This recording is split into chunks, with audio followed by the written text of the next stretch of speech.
안녕하세요. AI 칩의 왕 엔비디아의 세계로 깊숙이 들어가 볼 시간입니다. 지금 엔비디아 앞에는요, 정말 엄청난 기회가 놓여 있지만 동시에 만만치 않은 도전 과제들도 쌓여 있거든요. 자, 지금부터 제대로 한번 파헤쳐보죠. 오늘 이야기를 시작하기에 이보다 더 딱 맞는 말이 있을까요? 엔비디아의 CEO 젠슨 황이 직접 한 말인데요. 이 한 문장에서 이 회사가 짊어진 무게감, 그리고 세계 경제의 중심에 서 있다는 엄청난 자신감이 동시에 느껴지지 않으세요? 자, 그럼 미래를 내다보기 전에 지금 당장 시장, 그러니까 투자자들이 엔비디아를 어떤 눈으로 보고 있는지부터 확실하게 짚고 넘어가 보겠습니다. 지금 보시는 이 숫자들은요, 현재 엔비디아 주가를 둘러싼 치열한 싸움터라고 보시면 됩니다.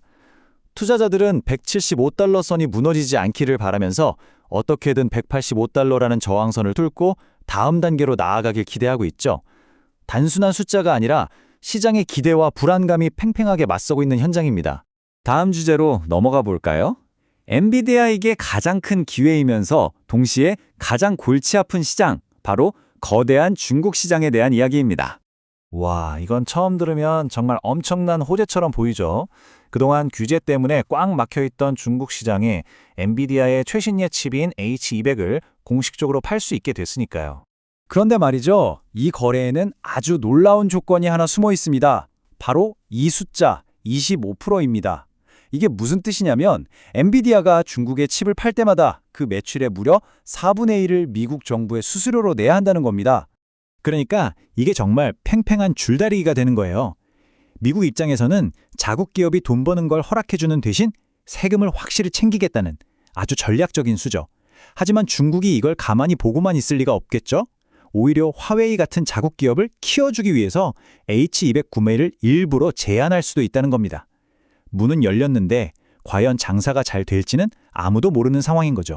자, 그럼 이제 한 발짝 물러나서 시장 전체의 분위기는 어떤지 한번 보죠. 지금 시장은 AI 붐이 진짜 대세인지 아니면 곧 터져버릴 거품인지를 놓고 아주 뜨거운 논쟁이 벌어지고 있습니다. 먼저 안 좋게 보는 쪽, 즉 버블론입니다. 오라클 같은 다른 거대 기술 기업이 데이터 센터 짓는 게 늦어지고 빚이 늘어나니까 시장에서는 이거 혹시 AI 거품 아니야? 하는 목소리가 슬슬 나오기 시작한 겁니다. 당연히 AI 대장주인 엔비디아에도 부담이 될 수밖에 없죠.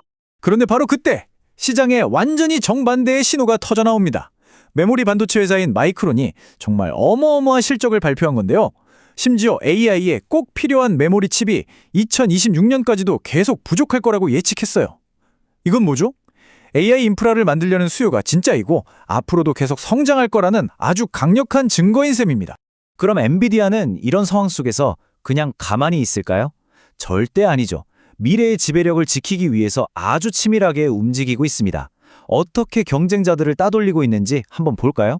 엔비디아의 전략은 크게 두 가지입니다. 첫째, 단순히 하드웨어, 즉 칩만 파는 게 아니에요. 네모라는 소프트웨어 플랫폼을 만들어서 개발자들을 끌어들입니다. 한번 이 편리한 엔비디아 생태계에 발을 들이면 다른 회사 칩으로 갈아타기가 정말 힘들어지게 만드는 거죠.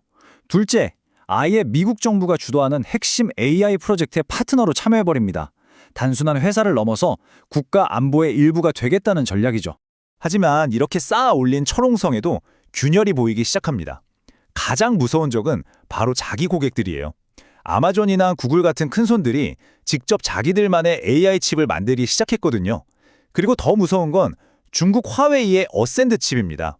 정부의 엄청난 지원을 등에 업고 정말 무서운 속도로 엔비디아를 따라오고 있는데 이게 장기적으로는 가장 큰 위협이 될 수도 있습니다. 이것만으로도 머리가 아픈데 엎친 데 덮친 격으로 정치적인 압박까지 들어옵니다. 엘리자베스 워런 같은 유력 상원 의원들이 이번 중국과의 칩 거래가 국가 안보에 위협이 된다면서 젠슨 황 CEO를 의회 청문회에 불러야 한다고 목소리를 높이고 있거든요. 자, 그럼 이 모든 복잡한 상황을 어떻게 정리할 수 있을까요? 이 상황을 아주 기가 막히게 요약해주는 비유가 하나 있습니다. 바로 이겁니다. 지금 전 세계가 AI라는 새로운 금을 캐려고 몰려드는 골드러쉬 시대인데 그 금을 캐려면 반드시 필요한 도구가 바로 삽이잖아요. 그 삽을 엔비디아 혼자서 독점 판매하고 있다는 겁니다. AI 경쟁에서 이기든 지든 일단 AI를 하려면 모두가 엔비디아의 칩을 살 수밖에 없다는 거죠. 정말 엄청난 위치에 있는 겁니다. 그래도 이 분석은 바로 이 도발적인 질문을 던지면서 끝을 맺습니다. 금을 캐던 사람들이 이제는 직접 삽을 만들어 쓰기 시작한다면 과연 그 삽장수의 운명은 어떻게 될까요? 고객이 가장 큰 경쟁자가 되어가는 이 시대에 엔비디아의 미래는 과연 어떻게 펼쳐질지 정말 생각해 볼 만한 질문인 것 같습니다.